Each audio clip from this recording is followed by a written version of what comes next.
Les 12 coups de midi, moment gênant pour Jean-Luc Reichmann. Zétan rajoute une couche sous le regard impassible d'Emilien. Clash de génération sur le plateau des 12 coups de midi. Le jeudi 5 juin 2025, une candidate n'a pas hésité à taquiner Jean-Luc Reichmann, déclenchant les rires du public tandis qu'Emilien, toujours invaincu, est resté impassible. Jusqu'où ira-t-il ? Alors que des rumeurs circulent sur une prochaine élimination de celui qui est resté plus d'un an et demi à la tête des 12 coups de midi, Emilien a encore brillé le jeudi 5 juin 2025 sur TF1. En ce jour de demi-finale de Ligue des Nations, où la France affrontera l'Espagne, le jeune Vendéen a remporté une 616e victoire consécutive. Sa cagnotte s'élève désormais à 2 460 393 € avant de remettre à nouveau son titre en jeu. Si tout s'est bien passé pour le maître de midi, ce ne fut pas le cas pour Jean-Luc Reichmann.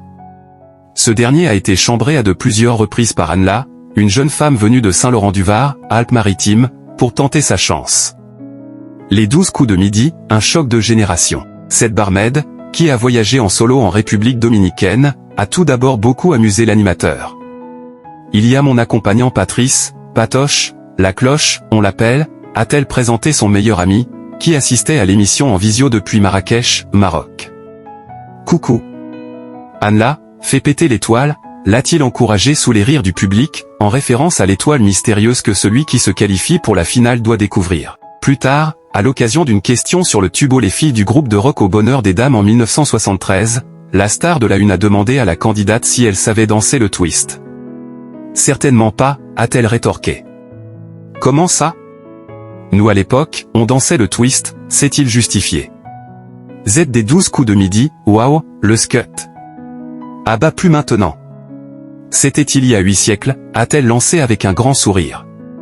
Waouh, le scut, a réagi Z, la voix off du divertissement, tandis qu'Emilien restait de marbre. Dépité, le protagoniste de Léo Mattei, Brigade des mineurs tentait de se défendre, c'était quand même des trucs à la mode, c'était de la musique.